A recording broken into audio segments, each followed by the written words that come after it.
فضله اهتدى المهتدون اللهم صل وسلم على حبيبنا وقدواتنا محمد صلى الله عليه وعلى آله وسلم ومن سار على نهجه واهتدى ودعا بدعوته إلى يوم الدين أما بعد. Alhamdulillah, ikhwatal iman, ahabakumullah, para jamaah sekalian, Bapak, Ibu, saudara-saudariku yang mencintai sunnah dan dicintai oleh Allah Azza wa Jalla. Kembali kita lanjutkan majelis Al-Mulakhas Fiqhi, di mana kita masih dalam bahasan besar taharah. Dan di malam hari ini kita masuk pada bab yang keempat.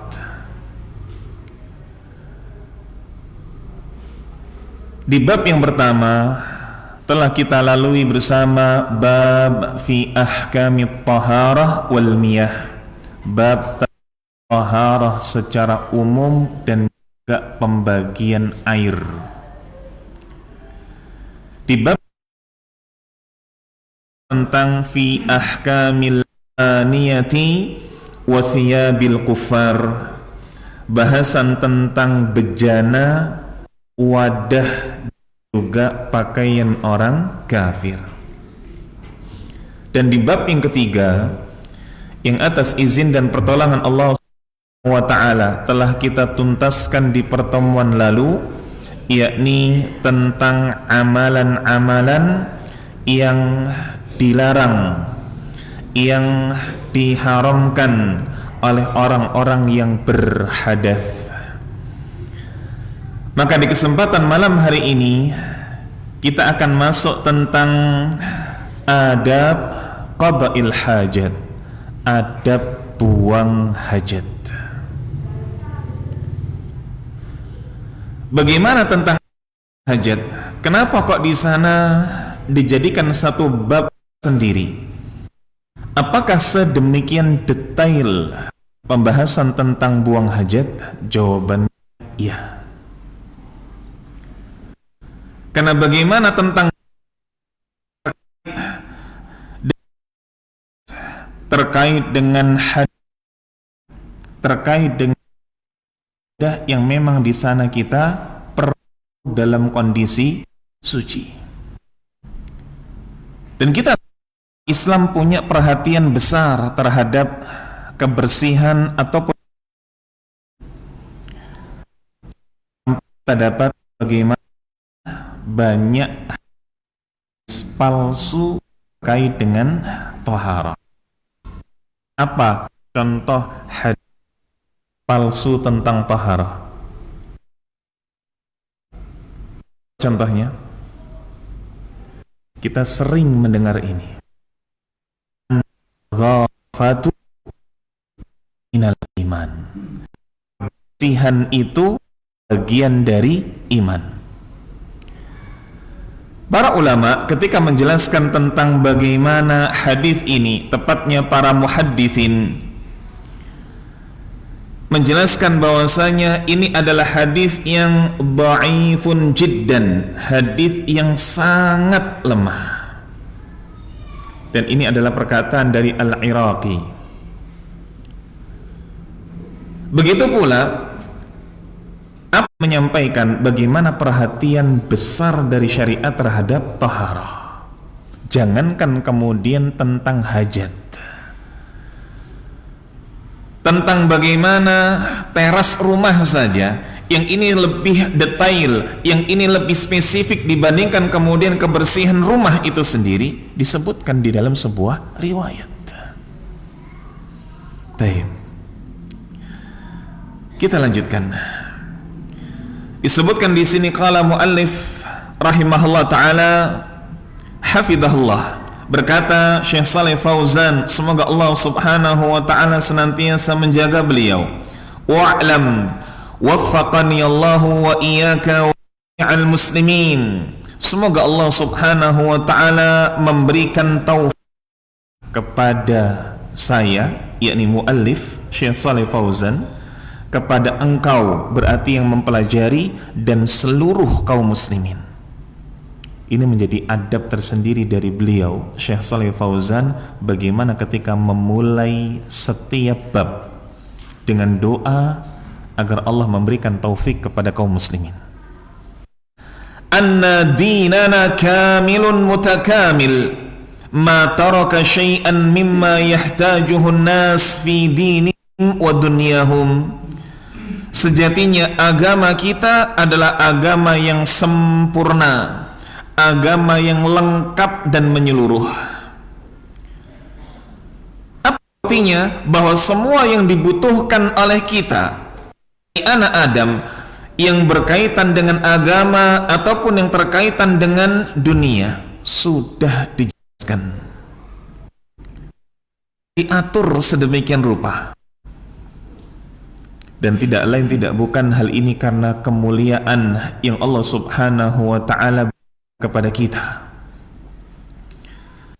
Disebutkan oleh beliau, lisa alladhi karramahu anil hayawan bimahu, ini bagaimana manusia dimuliakan oleh Allah, lebih diberikan keistimewaan oleh Allah dibandingkan dengan seluruh hewan-hewan.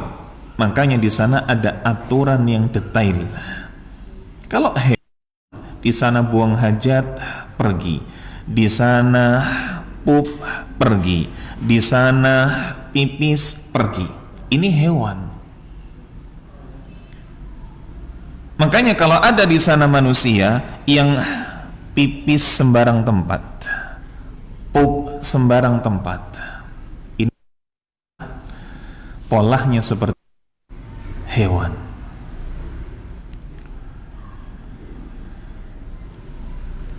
Wa min dzalik adabul hajah, dan di antara yang kemudian diistimewakan oleh Allah subhanahu wa ta'ala kepada kita manusia adalah bagaimana adab tentang buang hajat. Menunjukkan bahwasanya agama kita adalah dinun nafah, agama kebersihan, agama jaga kebersihan. Fahun adabun syar'iyyatun tuf'al dukhulil khala' wa hala qadil hajah wa 'inda khuruj minhu. Dan agama kita sudah kemudian merinci, di sana ada adab yang mesti dilakukan ketika masuk khala', ketika buang hajat, atau ketika keluar khala'. Apa yang dimaksud dengan khala'? Khala' ini tempat khusus hajat, bahasa kita WC. Ini khala'.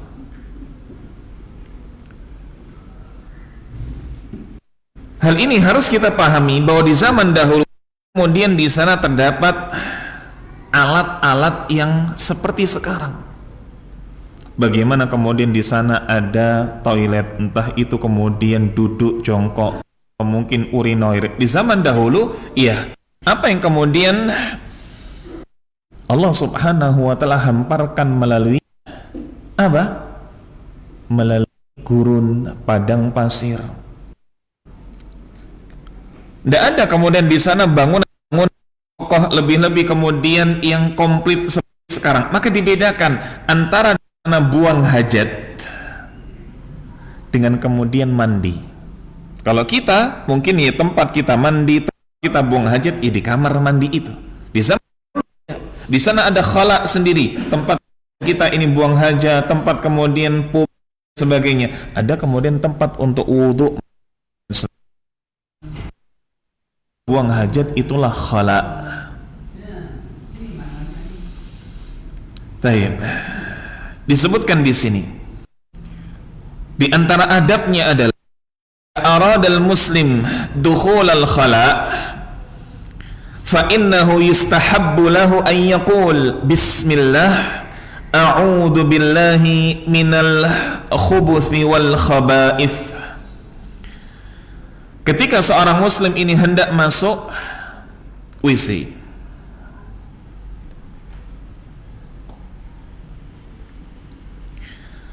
maka di sana disunah untuk mengucapkan bismillah dengan menyebut nama Allah.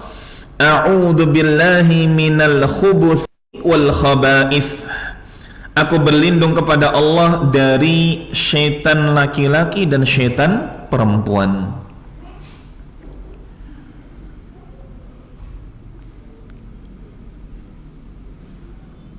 Tidak perlu kemudian kita detailkan kenapa kok disebut di sini syaitan laki-laki dan syaitan perempuan. Karena bukan menjadi sebuah maklumat yang penting bagi kita untuk membedah bagaimana gendernya syaitan. Kalau syaitan ini ada laki-laki atau ada perempuan, kira-kira ada ndak Ustaz? Syaitan yang bencong. Nggak penting. Ini menunjukkan sama seperti kita, dan menunjukkan bagaimana di dalam kamar mandi memang adalah tempat yang disukai oleh syaitan.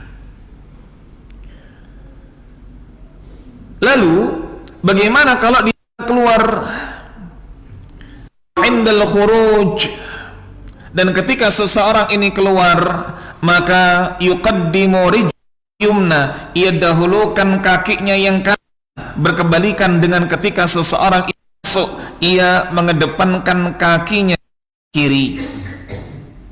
Ketika dia keluar mengucapkan ghufranaka, memohon ampunanmu ya Allah, alhamdulillahilladzi adhaba al-adha wa afani.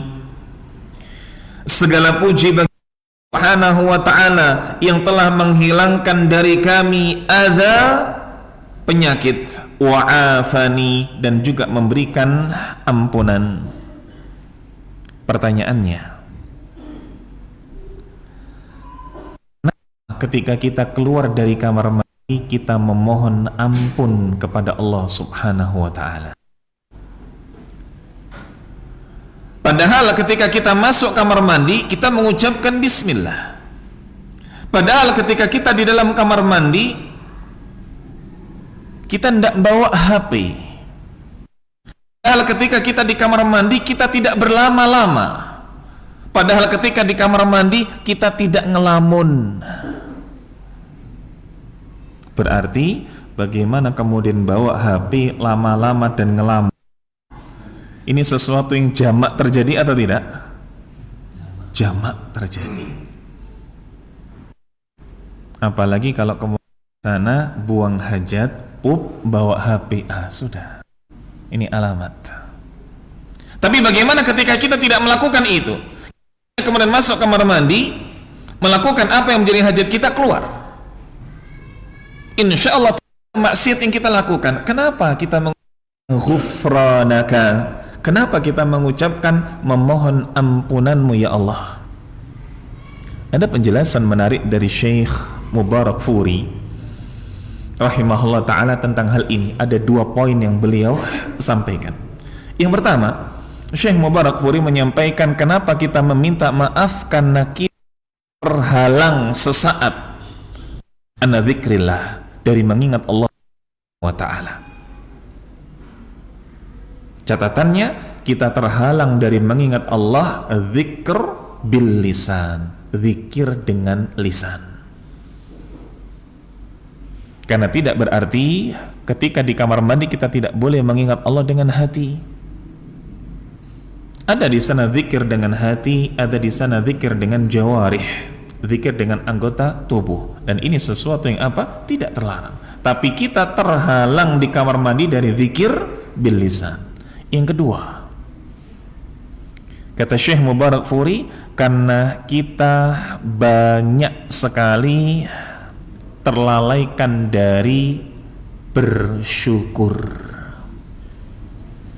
Karena banyak di antara kita yang kufur nikmat, banyak di antara kita yang tidak menganggap bagaimana kita ini bisa makan dengan lahap, keluar dengan lancar sebagai sebuah nikmat tersendiri.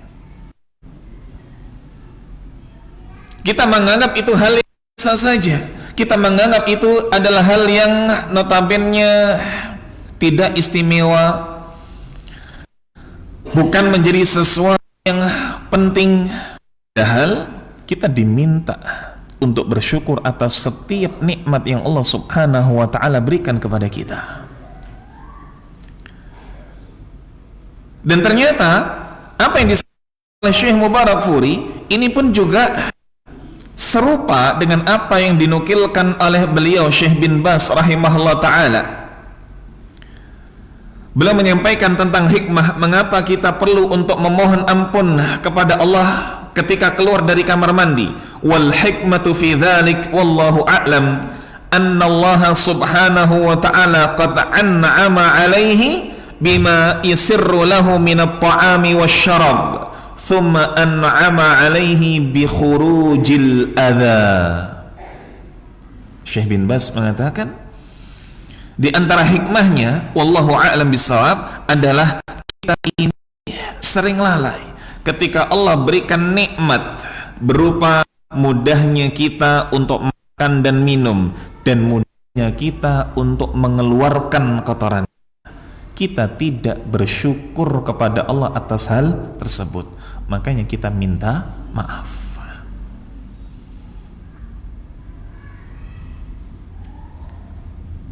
Nah, berikutnya para jamaah sekalian,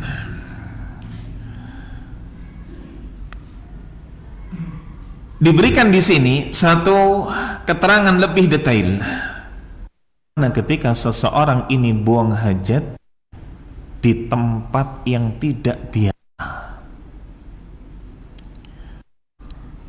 Wa idza arada an yaqdatahu fi fada'in ay mahalli ghairi mu'add liqada'il hajah. Bagaimana ketika seseorang hendak buang hajat di tempat yang biasa, yakni di tempat yang tidak, di tanah lapang, di pinggir tol. Bagaimana yang seperti itu? Fa innahu yustahabbu lahu ayyub'adu 'anil nas, maka disunahkan baginya untuk menjauh dari pandangan manusia, bihaitsu yakunu fi makanin khalin, entah itu kemudian terhalang dengan apa? Terhalang dengan, terhalang mungkin dengan tembok, terhalang mungkin dengan batu, di tempat yang terbuka. Tidak bisa kok kemudian seorang ini ketika mungkin ia hendak melipir di tanah lapang lalu hanya sekedar jongkok saja. Ini tidak terhalang dari apapun. Hendaklah ia menghalangi dirinya dari pandangan manusia, entah itu kemudian dari balik pohon, dari balik tembok atau yang lainnya. Dan catatan lainnya adalah wa yahrumu ay yastaqbilal qiblah aw yastadbiruha. Hendaklah ia tidak menghadap ke arah kiblat atau membelakanginya. Loh, berarti kalau kita mau menghajat sudah kebelet kita harus buka kompas dulu. Ya memang demikian. Tidaklah adab ini dibuat kecuali untuk memuliakan kita, agar kita tidak seperti hewan. Begitu seseorang ini, katakanlah mungkin tukang, katakanlah mungkin kontraktor, katakanlah mungkin developer, dan dia muslim, sudah sepantasnya ketika dia membuat kamar mandi, bagaimana tidak menghadap ke arah kiblat, tidak menghadap, sebaliknya hendaklah dia menghadap ke arah utara atau ke arah selatan.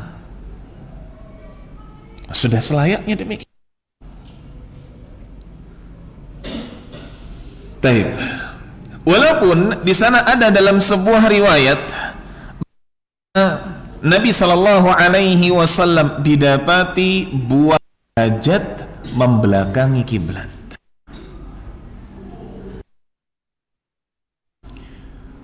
Para ulama menjelaskan bahwa Nabi Shallallahu Alaihi Wasallam tatkala didapati buang belakangi kiblat, satirnya ada penghalang. Sana dilakukan di tempat, katakanlah hanya terhalang di sana pohon saja, harus kita menghindari kiblat dan membelakanginya, harus. Tapi kalau terhalang suatu, bahkan di tempat tertutup kamar mandi kita, maka para ulama mengatakan sebenarnya di sana posisi buang hajat kiblat, maka ulama mengatakan tidak mengapa. Tapi kalau kemudian sana sudah menghadap ke arah kiblat, meski kamar mandi, tidak parang. Baik. Selain itu, sebutkan di sini, wa alaihi ayyatahabba min rasyasil baul ayyasiba badanahu aw thawbahu. Hendaklah dia hati-hati, hendaklah dia mawas agar cipratan-cipratannya tidak mengenai badan atau pakaiannya. Kenapa demikian? Karena kita tahu bersama di antara salah satu yang menyebabkan banyak kali manusia akan diazab kubur adalah karena air kencingnya. Dalam sebuah hadis Nabi Sallallahu Alaihi Wasallam mengatakan, hati-hati kalian dari kencing. Jangan fa inna amata adzabil qabr minhu, karena mayoritas azab berasal dari kencing. Dan bagaimana kisah yang kita pernah bahas di majelis ini, ketika Nabi Shallallahu Alaihi Wasallam melintasi dua penghuni kubur, Allah tampakkan kepada beliau keduanya sedang disiksa. Maka yang oleh Nabi Shallallahu Alaihi Wasallam, beliau membelah bagaimana kurma yang basah, lalu kemudian berdoa, la'allahu yukhaffif, semoga yakni pelepah kurma ini bisa meringankan malai basah, selama basah. Taib. Jamaah sekalian, bapak-bapak dan ibu-ibu, saudara-saudariku yang mencintai sunnah dan oleh Allah Azza wa Jalla, dari sini saja ada hal yang perlu diperhatikan dalam parenting, khususnya ketika membahas tentang toilet training. Biasanya yang ada di benak orang tua, bagaimana anak ini sudah bisa pipis sendiri, sudah bisa pup sendiri, beres. Mungkin ini ada di benak orang kafir, lumrah, tapi ini di benak keluarga. Bukan kemudian yang penting itu sendiri, bisa pup sendiri anak kita. Enggak. Tentang toilet training yang perlu dimasukkan adalah, nak, apa-apa yang keluar dari kemaluanmu, air, apa-apa yang keluar dari duburmu, orang itu najis. Kena kakimu, lalu kemudian nanti ke rumah, lalu kasur, najis.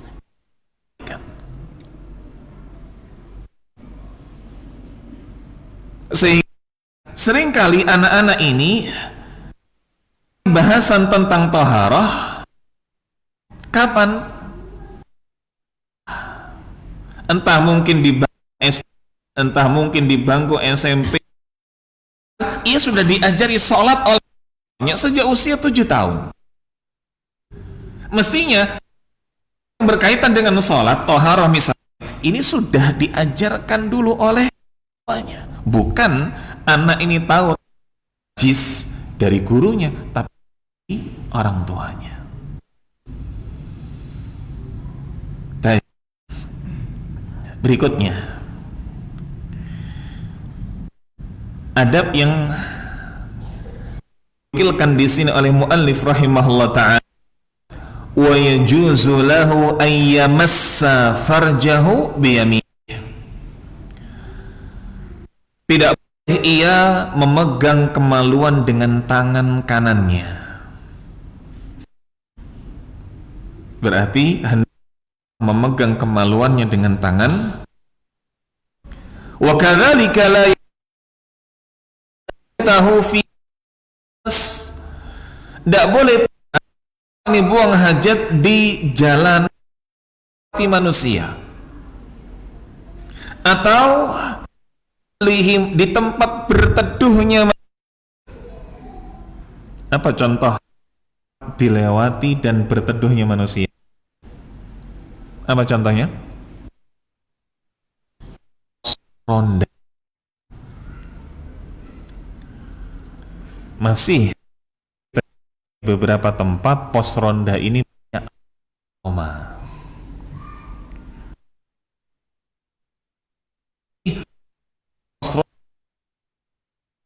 Aroma ketika momen-momen tertentu, momen Piala Dunia, momen Euro di tempat. Tapi kalau di luar itu pos akan kemudian tempat buang haji.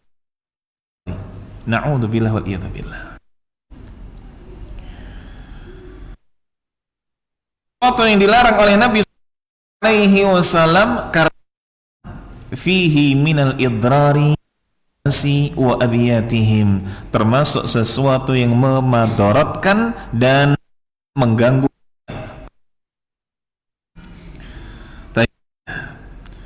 Berikut dinukilkan wala yadkhula mawdi'al khala bi syai'in fihi dzikrullahi azza wa jal au fihi Qur'an. Boleh seseorang ketika dia hendak buang hajat membawa sesuatu yang di tertulis nama Allah subhanahu wa ta'ala atau di dalamnya kalamullah. Tidak boleh. Dan kalau ternyata ia khawatir membawa sesuatu yang ada lafal Allah, maka boleh baginya untuk menutupinya.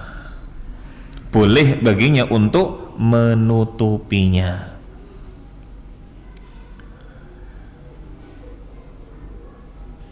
Baik.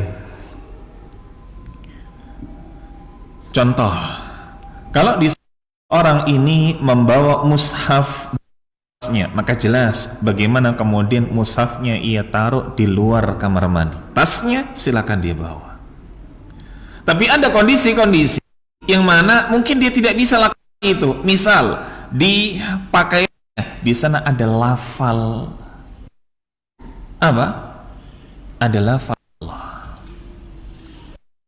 Kita pernah dapati dan subhanallah kita tidak perhatikan, ya mungkin majelis mana atau mungkin dari instansi dakwah mana, tapi di sana ada, yakni bagaimana kau tulisannya nama-nama Allah, Asmaul Husna, dan versi adalah versi 11, Jamil, Al-Mujib, lalu kemudian Latinnya ada artinya. Maka jelas ini adalah nama-nama Allah. Ketika kondisi memakai seperti ini dan jelas ini bukan sikan. Kalau ternyata dia pakai dan dia mau masuk kamar mandi, dia lepas dulu bajunya, perumbar, maka yang disampaikan oleh Ustaz Hafizahullah Ta'ala, dia tutupi, dia pakai jaket. Nah, bukan justru jaketnya dilepas ketika di kamar mandi, justru dipakai untuk menutupi apa? Untuk menutupi lafal-lafal Allah yang tertera dalam pakaiannya. Begitu sampaikan di sini, tidak boleh seseorang ketika di dalam kamar mandi ayat Lam hala qada, untuk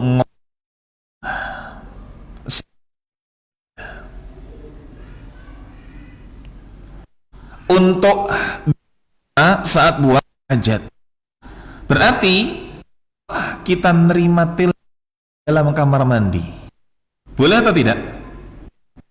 Ngangkat telepon boleh atau tidak? Nyanyi, apalagi apa? Karaokean. Oh, saya memegang teguh bahwasanya nyanyi itu haram, Ustaz. Terus di dalam kamar mandi ngapain? Dia bersiul, sama saja, tidak ada bedanya. Baik, ikhwatal iman, ahbakumullah. Berikutnya, bagaimana ketika adab buang hajat ini selesai? Sekarang adab ketika pasca buang hajat. Fa idza faragha min qada'il hajah, ketika ia selesai dari buang hajat, fa innahu yunadzaful makhraj bil istinja'i bil ma' awil istijmar bil ahjar. Ketika seseorang ini sudah tuntas hajatnya, hendaklah dia bersihkan tempat keluar hajat tersebut. Istinja, yakni cebok dengan menggunakan media air, atau istijmar, cebok yang menggunakan media non air, entah itu dengan tisu, entah itu dengan batu. Maka cebok dengan media non air ini disebut dengan istijmar. Nah, kalau bisa menggunakan keduanya, fa idza jama'a bainahuma fahuwa afdal. Nah, ini penjelasan dari Syekh Shalih Fauzan. Kalau ia bisa menggabungkan, ia pakai misalkan tisu dulu, lalu kemudian dia pakai air, afdal, maka itu lebih baik.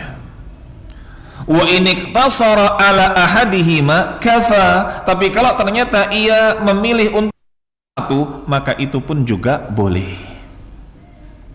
Dan kalau dikomparasi antara istinja dan istijmar, mana yang afdal?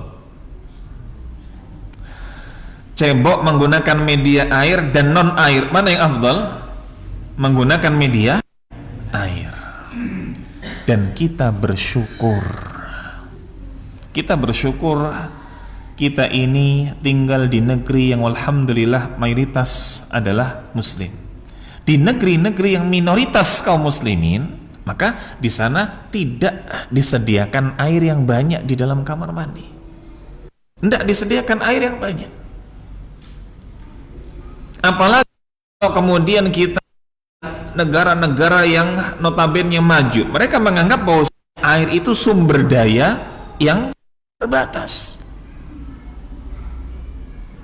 Tidak semua kamar mandi, katakanlah mungkin di Jepang, di Korea, di sana ada airnya, enggak. Maka ini menjadi sesuatu yang patut untuk kita syukuri. Kita berada di negeri yang mayoritas muslim, kita ada di negeri yang mayoritas notabene di sana tidak mengekang bagaimana syariat ini dijalankan. Baik, ikhwatal iman, ahbakumullah. Bagaimana dalam penggunaan istijmar? Wal istijmar yakunu bil ahjar aw ma yakumu maqamaha minal waraqi wal khashin wal khiraq wa nahihima mimma yunaqqil makhraj minal badan. Istijmar, cebok yang menggunakan media selain air, ini ada syarat dan ketentuannya. Syaratnya, ia diusap sebanyak 3 kali usapan. Diusap dengan minimal 3 kali usapan.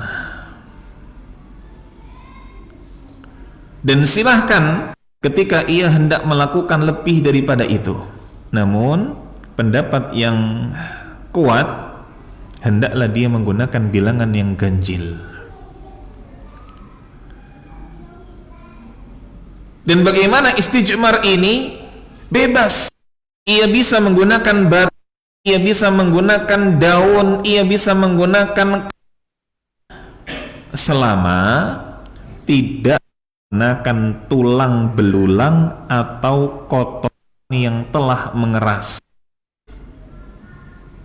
Tulang belulang dan kotoran yang mengeras, kok bisa? Masa keduanya akan ada dalam benak kita ketika hendak istijmar? Kalau di zaman nggak terfikir.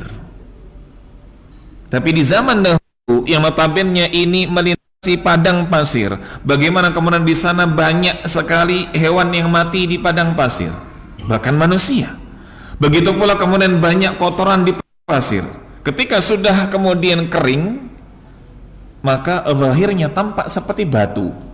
Nah, ini tidak boleh kemudian dijadikan untuk istijmar. Nah, dan bagaimana istijmar itu?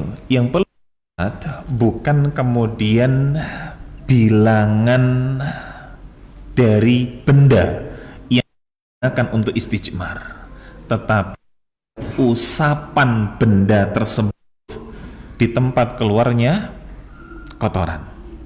Contoh, kalau menggunakan tisu dan kita kepada bilangan, yakni menggunakan 3 helai tisu, maka 3 helai tisu yang seperti ini, katakanlah mau tisu yang merek apapun, tisu ya tisu, tidak mungkin tisu kemudian tebel,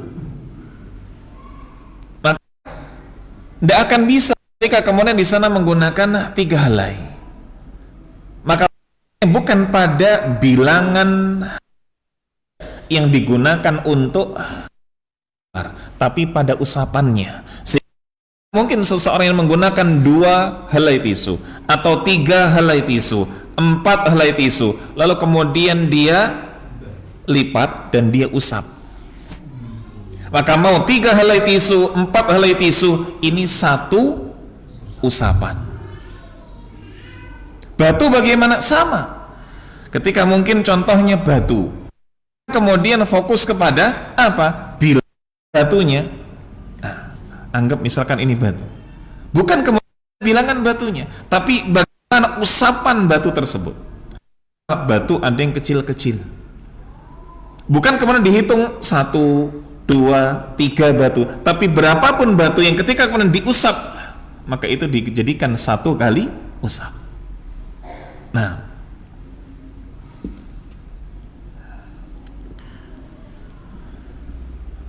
dan dalam hal istijmar tidak perlu antum bayangkan. Nah, perlu antum bayangkan. Baik, kita ada alhamdulillah dengan air limpah, maka ini dijadikan sebagai yang utama. Tapi ini menjadi bahasan yang harus diperhatikan khususnya ibu-ibu ketika mendapati bagaimana apa? Pup. Ketika mendapati bayinya ini buang hajat, pup di dalam pampers. Taib, pampersnya dibuang. Bagaimana dalam membersihkannya? Kalau di rumah, khair, tinggal kemudian di sana pakai air. Tapi ada momen di mana bayi-bayi yang baru lahir, apa ya kemudian bayi yang baru lahir tersebut langsung diajak ke kamar mandi? Enggak, pakai apa? Tisu. Maka praktekkan istijmar ini. Praktekkan istijmar. Bagaimana Nabi SAW perintahkan istijmar ini ayyutir dengan bilangan ganjil. Maka ketika kita ngusap, ibu-ibu ketika ngusap, pastikan di sana bilangannya ganjil. Jangan kemudian asal ketika dilihat berapa? Sudah nggak ngurus, penting bersih. Loh gimana? Kita ini talibul ilm, sudah sampai kepada kita dalil, praktekkan. Ketika Nabi perintahkan untuk istijmar ini ayyutir dengan bilangan ganjil, ya sudah, diusapnya pun juga dengan ganjil. Dan ini sejatinya akan lebih membuat kita perhatian terhadap hemat dalam bentuk minimal 3. Maka berarti kalau kemudian ibu-ibu ini pakai tisu basah, 3 helai tisu basah, maka dia akan pastikan bagaimana usapan yang pertama ini betul-betul bersih, diusap pelan-pelan. Baik. Selesai. Usapan yang kedua detail bersih.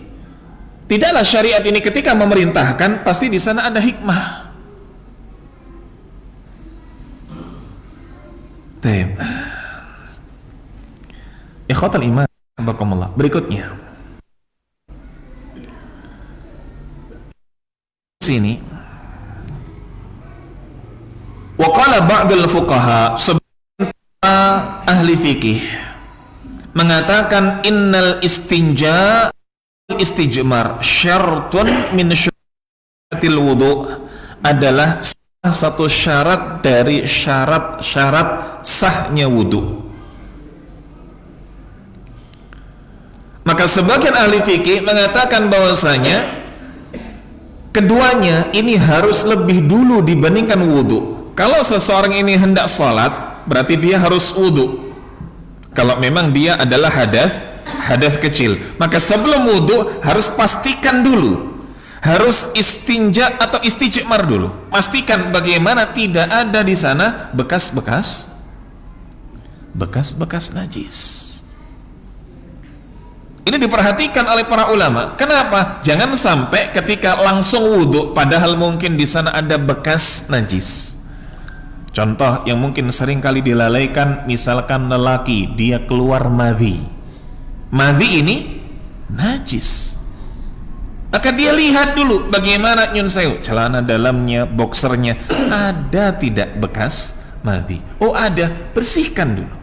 Setelah itu baru dia wudu.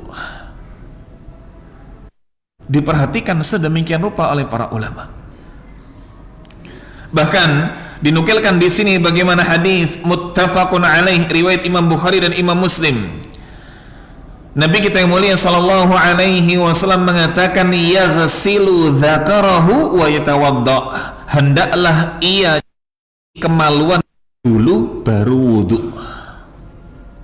Bayangkan, setiap kita wudu maka cuci dulu kemaluannya, cebok dulu, baru kemudian wudu. Ini sebagian ulama. Kenapa? Karena memang menyerukan agar kita ini ihtimam, perhatian terhadap najis. Sampai kita salat, tubuh wudu kita sudah terusap, anggota tubuh wudu kita sudah basah, tapi ternyata kemaluan kita masih mengeluarkan najis. Dan ada di antara kita nyun sewu, mungkin bukan madhi, tetapi karena sudah osdol, yang ketawa, maka kemudian ngompol. Ada yang kemudian batuk, lalu kemudian ngompol. Ada di antara kita dengan faktor apapun itu. Mungkin faktor usia, mungkin faktor tidak pernah latihan kegel dan lain sebagainya, macam-macam. Nah, hal tersebut terjadi, maka sebelum wudhu periksa dulu. Allahu a'lam bishawab. Sudah masuk isya. Baik, kita dengar kumandang azan terlebih dahulu, baru kita masuk sesi tanya jawab. Allahu a'lam bishawab.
Baik.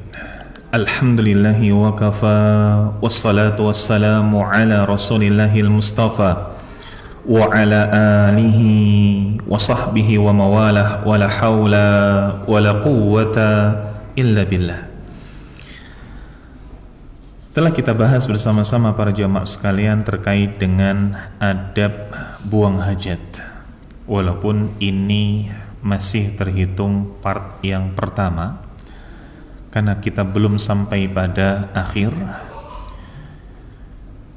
Namun kita fokuskan kepada sesi tanya jawab setelah kumandang adzan. Yang pertama, ada yang tanya, apa alasan tidak boleh beristijmar dengan tulang dan juga kotoran yang kering? Baik. Kenapa kita tidak boleh istijmar dengan kedua hal tersebut? Yang pertama, ketika kita membahas tentang tulang, maka kita tidak tahu tulang belulang tersebut tulang belulang hewan atau tulang belulang manusia. Karena ini konteksnya terjadi di zaman dahulu ketika kemudian sesuatu itu kering karena padang pasir. Kita tidak bisa tahu. Kalau di sana tulang belulangnya ini adalah tulang belulang manusia, maka ini tulang belulang yang termuliakan. Sebagaimana kita tahu bersama, tidak boleh di sana mematahkan tulang belulang seseorang yang telah meninggal, karena ia sama seperti mematahkannya di saat masih hidup. Ini yang pertama. Yang kedua, bagaimana kalau di sana tentang kotoran? Sama. Terkait dengan kotoran, kita tidak tahu ini kotorannya adalah kotoran manusia atau hewan. Kalaupun kemudian di sana kotoran hewan, kita tidak tahu ini hewan yang ma'kulal lahma ama ghair ma'kulal lahm. Hewan yang dimakan dagingnya atau hewan yang tidak dimakan dagingnya.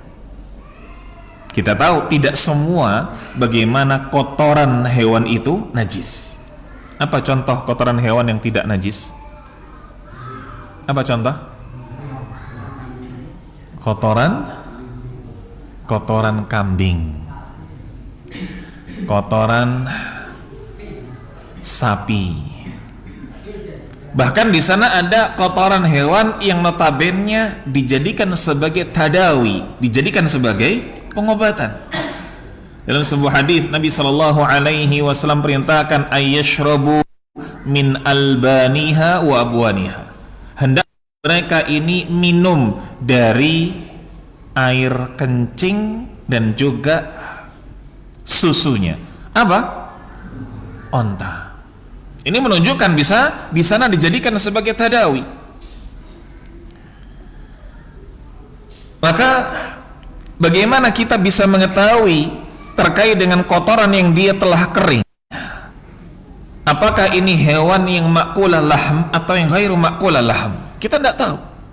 Nah, karena kita tidak tahu, maka dihukumi sesuatu itu secara umum. Bagaimana sesuatu yang paling menyelamatkan, kita mengambil yang paling terlarang. Kotoran manusia terlarang, kotoran kemudian hewan yang buas terlarang. Maka semua kotoran terlarang. Ini kalau kemudian kita mencari alasannya, dan alasan yang paling kuat adalah bagaimana ketika Nabi Shallallahu Alaihi Wasallam telah larang sesuatu dengan ketetapannya, tidak semua sebabnya kita harus tahu. Justru ketika kita tidak tahu sebabnya, disitulah hakikat dari iman bil ghaib, iman dengan perkara yang ghaib. Sudah manut dengan apa yang disampaikan oleh Nabi Sallallahu Alaihi Wasallam. Wallahu a'lam. Berikutnya, bagaimana dengan mobil yang dikasih stiker tulisan doa dan lafal Allah? Baik. Bagaimana tentang mobil yang di sana tertulis di kaca depannya Masya Allah, Tabarakallah. Di belakangnya ada pula Masya Allah, Tabarakallah. Belum lagi kalau mungkin ada yang saking semangatnya nempel stiker, saking semangatnya mungkin takut di sana menjadi ain, maka setiap kaca ditempel.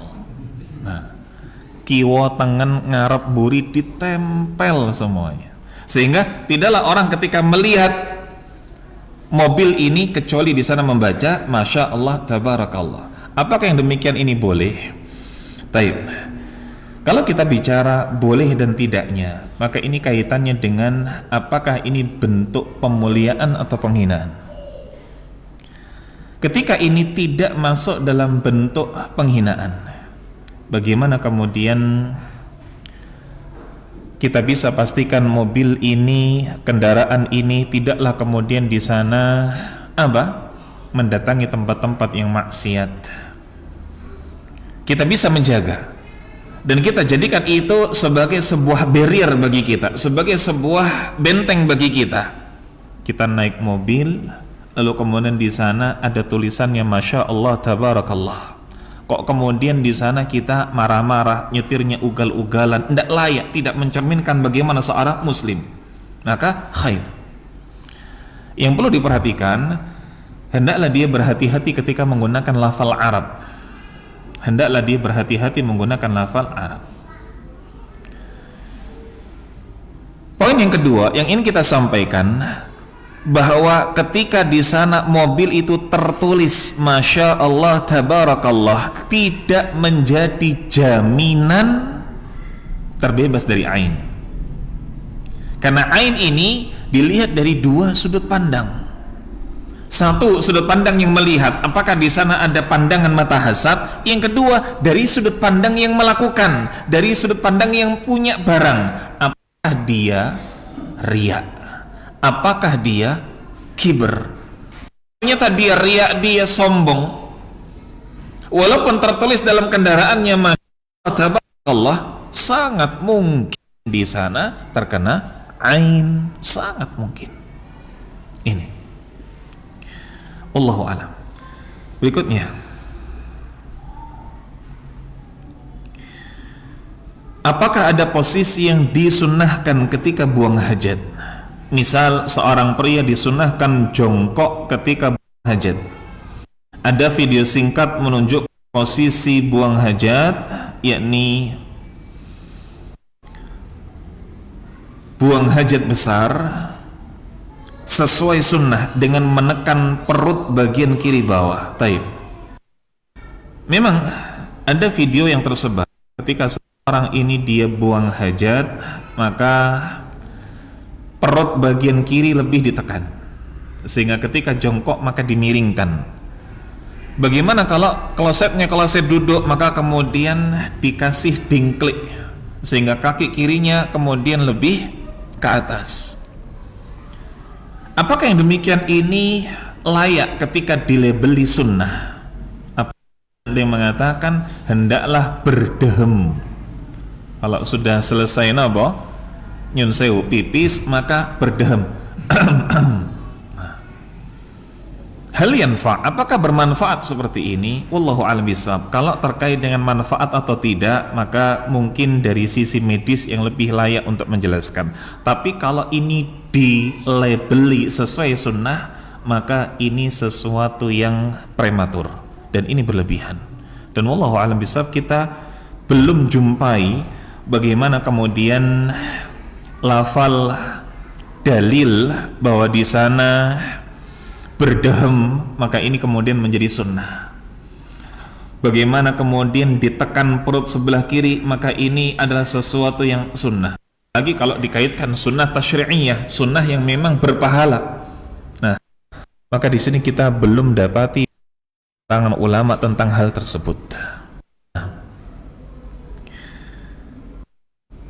apakah berwudu dengan mengucap bismillah di kamar mandi yang terpisah dengan WC? Boleh. Maka kalau kemudian di sana berwudu di misal atau di pemandian, misalkan tempat bilas, tidak ada kemudian klosetnya, tidak ada kemudian WC-nya, boleh nggak kemudian kita wudhu di tempat bilas karena cuma ada shower saja atau cuma ada pancuran saja? Bolehkah yang demikian ini? Secara hukum boleh, selama tentu saja dia harus perhatikan apakah tempat tersebut najis atau tidak. Nah, tapi secara hukum yang demikian ini boleh. Allahu a'lam. Berikutnya, bagaimana membersihkan najis jika itu di lantai, Ustaz? Apakah disiram atau cukup dilap? Kemudian klasifikasi najis ringan atau berat pada bayi seperti apa? Baik. Terkait dengan membersihkan najis di lantai, apakah disiram atau dilap? Maka air kencingnya ini air kencing siapa? Kalau kemudian di sana air kencingnya di sini air kencing laki-laki, lalu sebelum MPASI, maka ini cukup dipercikkan saja, tidak ada masalah, tidak perlu kemudian diguyur. Begitu pula bagaimana klasifikasi najis ringan atau berat pada bayi? Maka najis pada kencing bayi ini bukan termasuk najis mughallath. bukan termasuk najis mutawassithah, najis mukhaffafah, ringan.